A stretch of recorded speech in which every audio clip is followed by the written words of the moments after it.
ಬರ ಪರಿಹಾರ ಕೋರಿ ಕೇಂದ್ರ ಸರ್ಕಾರಕ್ಕೆ ಮನವಿ ಸಲ್ಲಿಸಿದ್ದೇವೆ.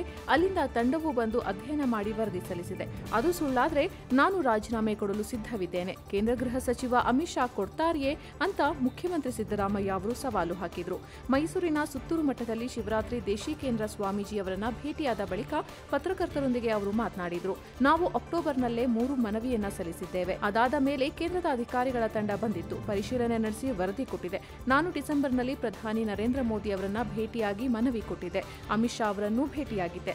ಇದಾಗಿ 4 ತಿಂಗಳಾದರೂ ಪರಿಹಾರ ಬಂದಿಲ್ಲ. ವಿಳಂಬ ಮಾಡ್ತಾ ಇರೋದೇಕೆ ಅಂತ ಕೇಳಿದ್ರು. ದೇಶದ ಗೃಹ ಸಚಿವರು ಅವರು ಸುಳ್ಳು ಹೇಳೋದಕ್ಕೂ ಒಂದು ಮಿತಿ ಬೇಡವೆ? ಸತ್ಯದ ತಲೆ ಮೇಲೆ ಹೊಡೆದಂತೆ ಸುಳ್ಳು ಹೇಳ್ತಾರೆ. ನಾವ್ಯಾಕೆ ಸುಳ್ಳು ಹೇಳೋಣ ಅಂತ ಕೂಡ ಅವರು ಪ್ರಶ್ನೆ ಮಾಡಿದ್ರು. ಯಾವುದೇ ಕಾರಣಕ್ಕೂ ಮಂಡ್ಯ ಬಿಟ್ಟು ನಾನು ಹೋಗಲ್ಲ. ಆದರೆ ಪಕ್ಷೇತರವಾಗಿ ಸ್ಪರ್ಧಿಸುವ ಹಠವೂ ಇಲ್ಲ. ಗೌರವ ಇಲ್ಲದ ಕಾಂಗ್ರೆಸ್ ಪಕ್ಷ ಸೇರಲ್ಲ. ದೇಶವನ್ನ ಅಭಿವೃದ್ಧಿ ಪಥದಲ್ಲಿ ಮುನ್ನಡೆಸ್ತಾ ಇರುವ ಬಿಜೆಪಿಗೆ ಸೇರ್ಪಡೆಯಾಗ್ತೇನೆ ಅಂತ ಸಂಸದೆ ಸುಮಲತಾ ಘೋಷಿಸಿದರು. ಮಂಡ್ಯದಲ್ಲಿ ಬುಧವಾರ ನಡೆದ ಬೆಂಬಲಿಗರ ಸಭೆಯಲ್ಲಿ ಮಾತನಾಡಿದ ಅವರು, ಅಭಿವೃದ್ಧಿಯೇ ಮೂಲಮಂತ್ರ ಅಂತ ದೇಶವನ್ನ ಮುನ್ನಡೆಸ್ತಾ ಇರುವ ಪ್ರಧಾನಿ ನರೇಂದ್ರ ಮೋದಿ ಅವರೇ ನನಗೆ ಸ್ಫೂರ್ತಿ. ಟಿಕೆಟ್ ಸಿಗದಿದ್ರೆ ರಾಜಕಾರಣಿಗಳು ಪಕ್ಷ ಬದಲಾಯಿಸ್ತಾರೆ. ಆದರೆ ನಾನು ಅಂತಹ ರಾಜಕಾರಣಿ ಅಲ್ಲ. ಟಿಕೆಟ್ ಬಿಟ್ಟುಕೊಟ್ಟು ಬಿಜೆಪಿ ಸೇರ್ತಾ ಇದ್ದೇನೆ ಅಂತ ಹೇಳಿದರು. ನಟ ದರ್ಶನ್ ಸಭೆಯಲ್ಲಿ ಭಾಗವಹಿಸಿದ್ರು. ಚಾಮರಾಜನಗರ ಮೀಸಲು ಲೋಕಸಭಾ ಕ್ಷೇತ್ರದ ಕಾಂಗ್ರೆಸ್ ಅಭ್ಯರ್ಥಿಯಾಗಿ ಸುನಿಲ್ ಬೋಸ್ ಅವರು ಬುಧವಾರ ನಾಮಪತ್ರ ಸಲ್ಲಿಸಿದರು.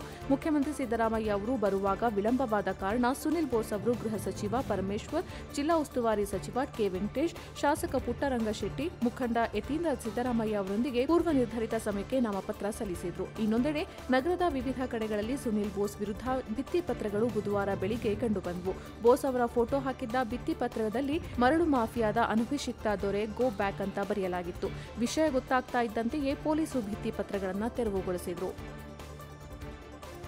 ದಕ್ಷಿಣ ಕನ್ನಡ ಲೋಕಸಭಾ ಕ್ಷೇತ್ರದ ಕಾಂಗ್ರೆಸ್ ಅಭ್ಯರ್ಥಿ ಪದ್ಮರಾಜ್ ಆರ್ ಅವರು ಕುದ್ರೋಳಿ ಗೋಕರ್ಣನಾಥ ಕ್ಷೇತ್ರದಿಂದ ಭಾರೀ ಮೆರವಣಿಗೆಯಲ್ಲಿ ಸಾಗಿ ಬುಧವಾರ ನಾಮಪತ್ರ ಸಲ್ಲಿಸಿದರು. ಪದ್ಮರಾಜ್ ಅವರು ಕುದ್ರೋಳಿ ಕ್ಷೇತ್ರದಲ್ಲಿ ಕೇಂದ್ರದ ಮಾಜಿ ಸಚಿವ ಬಿ ಜನಾರ್ದನ ಪೂಜಾರಿ ಅವರ ಜೊತೆಗೆ ಗೋಕರ್ಣನಾಥ ದೇವರು, ಪರಿವಾರ ದೇವರಿಗೆ ಹಾಗೂ ನಾರಾಯಣ ಗುರುಗಳ ಮೂರ್ತಿಗೆ ವಿಶೇಷ ಪೂಜೆಯನ್ನು ಸಲ್ಲಿಸಿದರು. ದಕ್ಷಿಣ ಕನ್ನಡ ಜಿಲ್ಲಾ ಉಸ್ತುವಾರಿ ಸಚಿವ ದಿನೇಶ್ ಗುಂಡೂರಾವ್, ಪ್ರಜಾಪ್ರಭುತ್ವದ ಕಗ್ಗೊಲೆಗೆ ಬಿಜೆಪಿ ಪ್ರಯತ್ನ ನಡೆಸ್ತಾ ಇದೆ. ಸುಳ್ಳು ಪ್ರಕರಣ ದಾಖಲಿಸಿ ವಿರೋಧ ಪಕ್ಷದವರನ್ನ ಜೈಲಿಗೆ ಕಳುಹಿಸುವ ಹುನ್ನಾರ ನಡೆಸಿದೆ.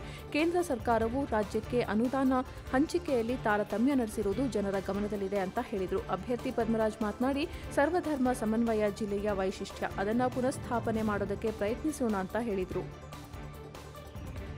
ಮೈಸೂರು ಕೊಡಗು ಲೋಕಸಭಾ ಕ್ಷೇತ್ರದ ಬಿಜೆಪಿ ಅಭ್ಯರ್ಥಿ ಯದುವೀರ್ ಕೃಷ್ಣದತ್ತ ಚಾಮರಾಜ ಒಡೆಯರ್ ತಮ್ಮ ಪಕ್ಷದ ಮುಖಂಡರು, ಬೆಂಬಲಿಗರೊಂದಿಗೆ ಬುಧವಾರ ಮೆರವಣಿಗೆಯಲ್ಲಿ ತೆರಳಿ ನಾಮಪತ್ರ ಸಲ್ಲಿಸಿದರು.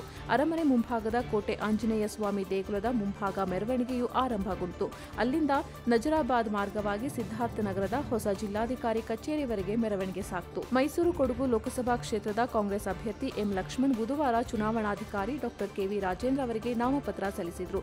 ಮುಖ್ಯಮಂತ್ರಿ ಸಿದ್ದರಾಮಯ್ಯ, ಉಪಮುಖ್ಯಮಂತ್ರಿ ಡಿಕೆ ಶಿವಕುಮಾರ್, ಪಶುಸಂಗೋಪನಾ ಸಚಿವ ಕೆ ವೆಂಕಟೇಶ್ ಹಾಗೂ ಶಾಸಕರು ಆದ ಕೆಪಿಸಿಸಿ ಕಾರ್ಯಾಧ್ಯಕ್ಷ ತನ್ವೀರ್ ಸೇಠ್ ಜೊತೆಗಿದ್ದರು.